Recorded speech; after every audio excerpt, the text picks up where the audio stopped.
Hello everyone, কেমন আছো তোমরা সবাই? প্রথমে ইন্ট্রোডাকশন, আমি তোমাদের সকলের প্রিয় রিভিউ বুকিং নেই।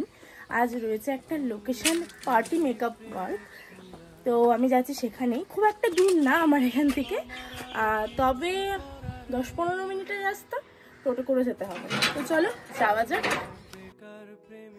সো তারপরে আমি বেরিয়ে পড়লাম, আর কী বা ভাবতে ভাবতে হাঁটছিলাম, ভগবান জানে লোকজনকে দেখে হাসছিলামও বটে। যাই হোক, তারপরে আমি হাটকোলা থেকে একটা টোটো ধরে আমি যাচ্ছিলাম আমার লোকেশানে। আর এই দেখো আমার সঙ্গী সাথী, হ্যাঁ এরা দুজন হচ্ছে আমার সঙ্গী সাথী। তারপরে কিবা বক বক করছিলাম, কিবা ভাবছিলাম। যাই হোক, তোমাদেরকে আবার টাটাও করেছি, একটু দেখছিলাম অ্যাকচুয়ালি ক্যামেরাতে কেমন লাগছে দেখতে। তো যাই হোক, বাস স্ট্যান্ডের জ্যাম কাটিয়ে আমি আমার লোকেশানে পৌঁছে গেলাম। আর গিয়ে আমাকে দাঁড়িয়ে থাকতে হচ্ছে, কজ তখনও আমার ক্লায়েন্ট এসে পৌঁছায়নি, আর আমি ক্লায়েন্টের বাড়ি চিনি না, যথারীতি আমাকে দাঁড়িয়ে থাকতে হয়। তো আমাকে কল করেছিল, কল করে বলল যে আমাকে ওখানে দাঁড়াতে, দেন উনি এসে আমাকে নিয়ে যাবে। সো আমি দাঁড়িয়ে থাকতে থাকতে দেখি একটা আমার প্রিয় ফুল গাছ আমি দেখতে পাই, আর সেখানে চলে গিয়ে ছবি ভিডিও তুলে নিই।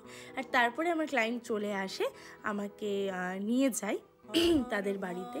আর তাদের বাড়িতে গিয়ে আমি আমার জিনিসপত্রগুলো গুছিয়ে নিচ্ছিলাম, কজ এখনই আমি সাজাতে বসিয়ে দেব।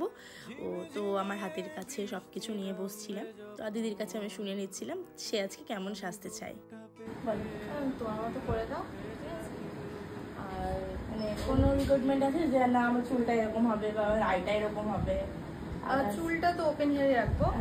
আর আই মেকআপ মানে আমারও তো আইডিয়া হচ্ছে না। আমি আমার দিদি তো আমাকে একটা খোলা ময়দান দিয়ে দিয়েছে, যেখানে আমি ছক্কা মারতে পারবো আর কি। মানে আমি আমার সিগনেচার কাজটাই তাহলে করব, মানে সেফ খেলবো আর কি। সো যাই হোক, একটা কাজ করতে গেলে কিন্তু আমাদেরকে অনেক কিছু ফেস করতে হয়। সব থেকে বড় কথা, আমার ডাস্কি টোন কিন্তু ভীষণ পছন্দের, মানে আমার কাজ করতে স্পেসিফিক ভালো লাগে। আর আজকের এই কাজটা করতে গিয়ে কিন্তু আমাকে অনেক কিছু ফেস করতে হয়েছে। মেকআপ উঠে গেছিলো, আমাকে নতুন করে আবার বেস করতে হয়, মানে অনেক প্রবলেম আজকে ফেস করেছি। হয়তো এই প্রবলেমগুলো ফেস না করলে আমি হয়তো শিখতে পারতাম না, আমি নিজের ভুলগুলো হয়তো ধরতে পারতাম না, কি করে প্রিপারেশনটা আরও ঠিক করতে পারবো বা সামথিং, হয়তো আমারই কোনো ভুল হয়েছিল বা স্কিনের প্রবলেম বুঝতে আমি পারিনি। তো যাই হোক, দিদির কেমন লাগছে সেটা আমি তো অবশ্যই শুনবো। তার আগে বলে দিই, আমি ভিডিও নিয়ে বেরিয়ে এসেছি কারণ অনেকটা লেট হয়ে গেছিলো, দিদির লেহেঙ্গা তখনও এসে পৌঁছয়। আর আমার কাজ তোমাদের কেমন লাগছে আমাকে কিন্তু জানাতে একদম ভুলো না, কমেন্ট করতে কিন্তু একদম কেমন লাগলে আমাকে জিজ্ঞেস করো। খুব সুন্দর হয়েছে, আমার কাজ তো বরাবরই ভালো লাগে আমার, আর আজকে সেজে আমার খুব ভালো লেগেছে। Thank you so much.